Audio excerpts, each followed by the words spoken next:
من دکتر حمید سجاد هستم، متخصص داخلی. توی این ویدیو میخوام درباره پیش دیابت صحبت کنم. اگه علاقه‌مند هستین ادامه ویدیو رو ببینید. میدونیم که آمار مبتلایان به دیابت بسیار بالا هست و درصدی از افراد پیش دیابت و نه همه اونها بعداً ممکنه دچار دیابت بشن. و چون این امکان وجود داره که با اقداماتی که انجام میدیم درصدی از احتمال ابتلا به دیابت رو کم کنیم، به نظر من اهمیت این بحث خیلی بالا هست. خب حالا اول ببینیم به چه کسی میگیم شما دیابت داری و به چه کسی میگیم پیش دیابت داری و به چه کسی میگیم شما اصلا مشکل نداری. کسی که بعد از 8 ساعت ناشتا بودن قند خون ناشتا کمتر از 100 باشه میگیم شما از نظر تنظیم قند نرمال هست. کسی که بالاتر از 126 هست میگیم مشکوک به دیابت هستی و باید مجددا تکرار کنی.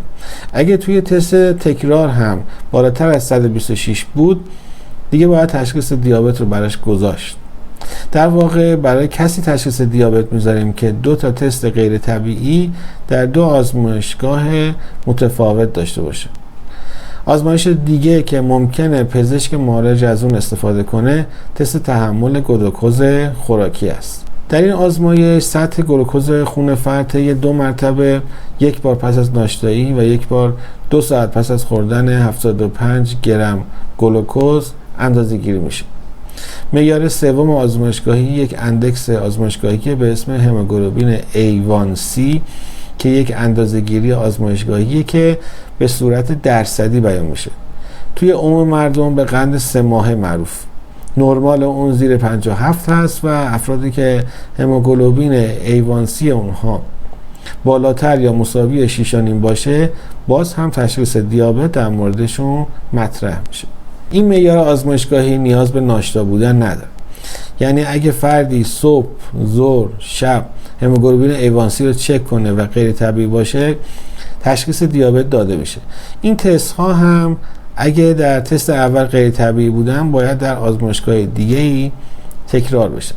یه معیار دیگه یا معیار 4م در واقع قند رندوم و اتفاقیه. یعنی بدون توجه به اینکه فرد کی غذا خورده و چه غذایی خورده، اگه ما یک قند از بیمار بگیریم و قندش بالای 200 باشه و در این حال در شرح حال بیمار علائم قند بالا وجود داشته باشه، مثل اینکه بگه من آب زیاد میخورم، زیاد غذا میخورم و اینکه بگه من ادرارم زیاد شده، اگه اون فرد شرح حال این علائم داشته باشه و ما هم همینطور یک قند از او چک کنیم باز هم به صورت رندوم، یعنی بدون توجه به اینکه ناشتا هست یا نیست و بار 200 باشه، این فرد هم دیابتی محسوب میشه. حالا چه کسی پیش دیابت داره؟ کسی که قند ناشتاش بین 100 تا 125 یعنی هنوز 126 نشده که معیار دیابت رو پر کرده باشه، ولی کمتر از 100 هم نیست که بگیم نرماله. و یه معیار آزمایشگاهی دیگه پیش دیابت اینه که کسی که در آزمایشگاه 75 گرم بهش قند دادن ولی قندش بالاتر از 200 نشده که بگیم دیابت داره، ولی کمتر از 140 هم نشد. پیش دیابت که به عنوان عارضه عدم تحمل گلوکوز هم نامیده میشه معمولا هیچ علامت خاصی نداره. این حالت اغلب قبل از ابتلای جدی به دیابت نوع دوم بروز میکنه. همیشه پزشکا برای تشخیص به موقع پیش دیابت اهمیت زیادی قائل میشن، چون معالجه و بهبود شرایط نامساعد در پیش دیابت ممکنه از بروز مشکلات جدی در سلامت افراد پیشگیری کنه. برای مثال تشخیص به موقع و درمان پیش دیابت میتونه از بروز دیابت نوع دوم و عوارض مرتبط با اون مثل بیماری قلب و عروق، مشکلات بینایی و بیماری‌های کلیوی پیشگیری کنه. عوارض مرتبط با دیابت اغلب قبل از تشخیص بالینی دیابت ایجاد میشن. بر این اساس تشخیص پیش دیابت در مراحل اولیه و همینطور مراحل قبل از بروز دیابت دارای اهمیت خاصی است. خب حالا چه کسانی در معرض ابتلا به دیابت نوع 2 قرار دارند؟ افرادی با سابقه خانوادگی ابتلا به دیابت نوع 2، زنانی که به دیابت دوران حاملگی مبتلا بودند یا صاحب فرزندی با وزن بیش از 4 کیلوگرم شدند و همینطور زنان مبتلا به سندروم تخمدان پلیکیستیک و افرادی که دچار چاقی یا اضافه وزن هستند و یا اندازه دور شکم اونها بالا هست و همینطور افرادی که کلسترول بالا، تریگلیسیرید بالا، HDL یا کلسترول خوب پایین و LDL یا کلسترول بد بالا دارن و همینطور افرادی که فعالیت بدنی زیادی ندارن و افرادی که سن بالا دارن. با افزایش سن بدن توانایی کمتری در جذب گلوکوز پیدا میکنه و در نتیجه احتمال ابتلا به دیابت نوع 2 بیشتر میشه. گرچه دیابت پنهان معمولا علائمی نداره ولی ممکنه علائمی مثل تشنگی غیرعادی، تکرر ادرار، تاری دید و خستگی زیاد در این افراد دیده بشه. اما چه افرادی باید برای تشخیص دیابت پنهان آزمایش بدن؟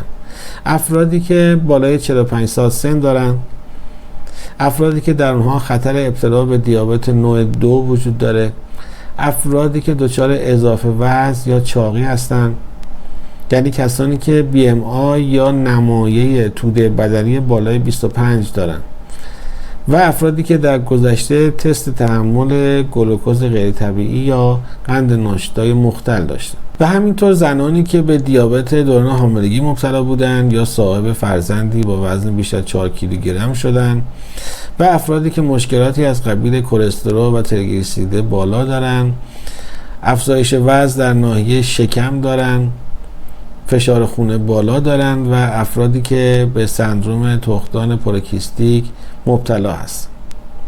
چرا تشخیص و درمان دیابت پنهان اهمیت داره؟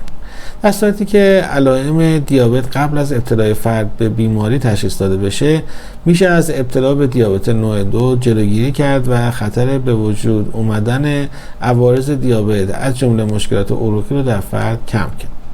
تحقیقاتی که اخیراً بر روی یک عده از افراد مبتلا به دیابت پنهان انجام دادن حاکی از اینه که تغییراتی در شیوه زندگی مثل ورزش کردن، رعایت رژیم غذایی صحیح، کاهش وزن و همینطور درمان به وسیله داروهای پایین آورنده قند خون میتونه خطر ابتلا به دیابت نوع 2 رو در این افراد به میزان 60% کم کنه.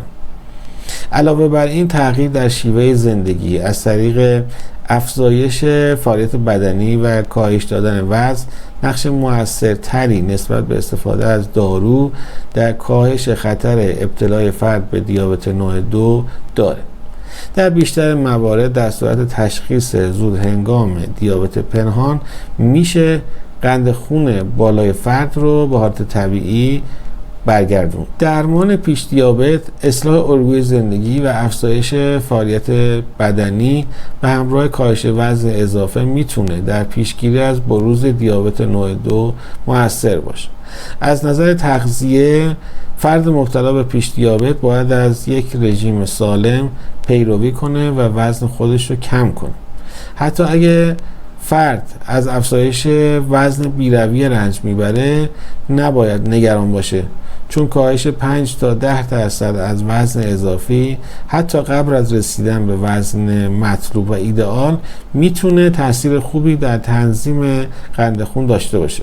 از نظر فعالیت بدنی، فرد باید سعی کنه که 5 روز در هفته و هر بار 30 دقیقه فعالیت بدنی انجام بده. میتونید این 30 دقیقه فعالیت بدنی رو به دوره‌های زمانی کوتاه‌تر تقسیم کنید. برای مثال 3 دوره 10 دقیقه‌ای و فعالیت بدنی رو انتخاب کنید که از اون لذت میبرید، مثل پیاده روی. بر اساس مطالعات میزان مطلوب فعالیت بدنی حداقل 150 دقیقه در هفته است. از طرف دیگه سیگار مقاومت به انسولین رو زیاد میکنه و شانس ابتلا به دیابت رو افزایش میده. ولی به طور کلی وضعیت پیش دیابت رو جدی بگیرن.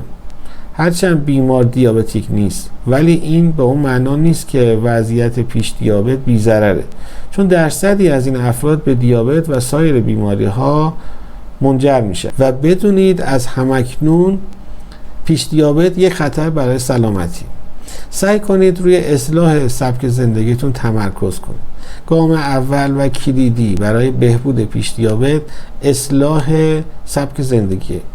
اقداماتی که اغلب مراکز بالینی و افراد پیش دیابتی توصیه میکنن معمولا اینا هستن: کاهش 5 تا 10% از وزن اضافی، انجام حداقل هفته 5 مرتبه و هر مرتبه 30 تا 60 دقیقه فعالیت بدنی با شدت متوسط، مصرف رژیم غذایی کم‌چرب و حاوی مقادیر فیبر کافی، کاهش نمک مصرفی برای کاهش فشار خون و پرهیز جدی از مصرف مشروبات الکلی. میزان کلسترول و فشار خون خودتون رو کم کنید و اونها رو به میزانی که برای افراد دیابتی توصیه میشه برسونید. اگه اصلاح الگوی زندگی برای کاهش خطر دیابت و بیماری قلبی کافی نباشه، دارو درمانی میتونه مفید باشه، ولی در کنار دارو درمانی باید همچنان الگوی زندگی سالم رو رعایت کرد. برنامه غذایی افراد پیش دیابت باید متنوع و متعادل، غنی از سبزیجات پرفیبر و محدود از کربوهیدرات‌های زودجذب باشه. پیشنهاد میشه از غلات کامل به جای تصفیه شده استفاده کنه.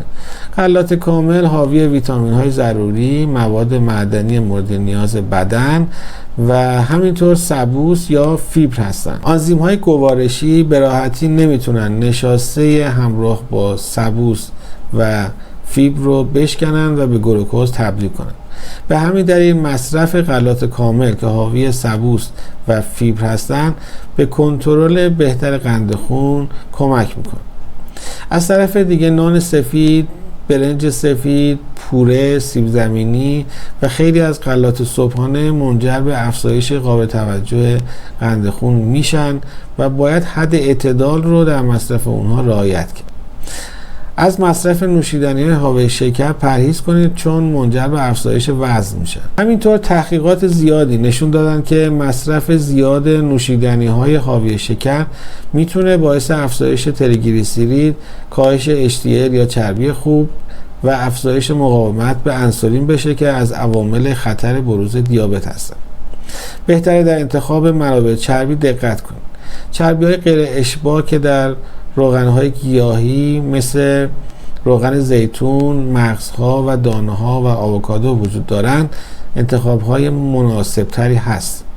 در مقابل چربی‌های ترانس که در مارگارین، غذاهای سرخ شده و رستورانی و روغن‌های جامد هیدروژن وجود دارند نباید استفاده بشه. همینطور بهتره از لبنیات کمچرب و پنیرهای کمچرب به جای انواع پرچرب اونها استفاده کنید.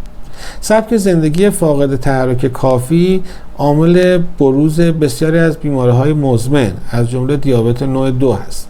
در نتیجه یک فعالیت ورزشی منظم باعث کاهش ابتلا به دیابت نوع 2 و سایر بیماری مزمن میشه. فعالیت ورزشی منظم یه جزء کلیدی در مدیریت دیابته که با مصرف بیشتر قند خون به کاهش وزن و کنترل بهتر قند خون کمک میکنه. فعالیت بدنی میتونه حساسیت به انسولین رو افزایش بده و چربی شکمی رو کم کنه. توصیه انجمن دیابت آمریکا 150 دقیقه در هفته ورزش هوازی با شدت متوسطه که این فعالیت ورزشی باید حداقل 3 بار در هفته انجام بشه. به منظور پیشگیری از ابتلا به دیابت نوع 2 راهی پیدا کنید که در طول روز بیشتر فعالیت داشته باشید. مثلا موقع صحبت با تلفن به جای نشستن راه برید یا خودروی خودتون رو کمی دورتر از محل کار پارک کنید تا فرصتی برای پیاده روی داشته باشید.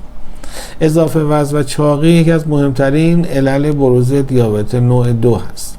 مطالعات نشون دادن که در افراد پیش دیابت کاهش فقط 7% وزن تا حد زیادی میتونه از بروز دیابت نوع 2 پیشگیری کنه یا بروز اونو به تعویق بیاندازه. اگه اضافه وزن دارین، استفاده از راهکارهای زیر کمک میکنه تا غذای کمتری میل کنید. سعی کنید آهسته غذا بخورید چون محققین معتقدند که حدود 20 دقیقه طول میکشه تا معده پیغام سیری رو به مغز ارسال کنه. به همین دلیله که سریع غذا خوردن باعث میشه بیش از حد نیاز بدن غذا میل کنید. مسئله دیگه این که مقابل تلویزیون غذا نخورید. تماشای تلویزیون باعث میشه حجم بیشتری غذا بخورید.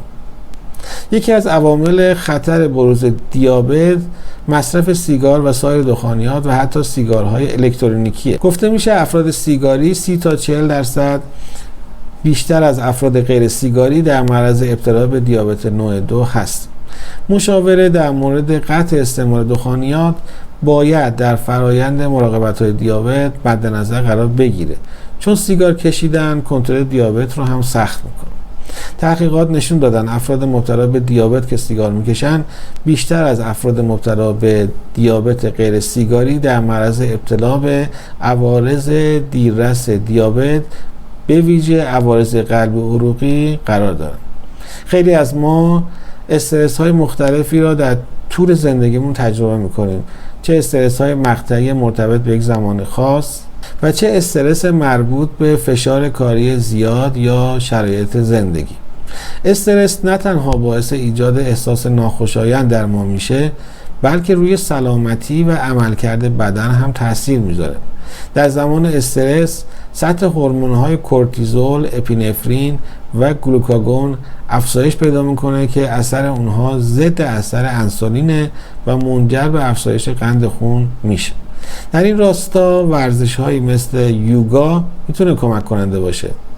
استرس طولانی مدت میتونه زمینه‌ساز بروز بیماری‌های قلبی و عروقی، دیابت، افسردگی، فشار خون بالا و ضعیف شدن سیستم ایمنی بدن بشه. بنابراین خیلی مهمه که اون رو جدی بگیریم و در این زمینه میتونیم از راهنمایی مشاوران و روانشناسان متخصص هم کمک بگیریم. اگه تا حالا عضو کانال من نبودین، همین الان عضو شین و دکمه سابسکرایب رو کلیک کنین تا در جریان بروزترین و معتبرترین مطالب سلامت قرار بگیرین. لایک و کامنت هم فراموش نشه. اگه هر سوال پزشکی دارین خوشحال میشم در قسمت کامنت جوابتون رو بدم.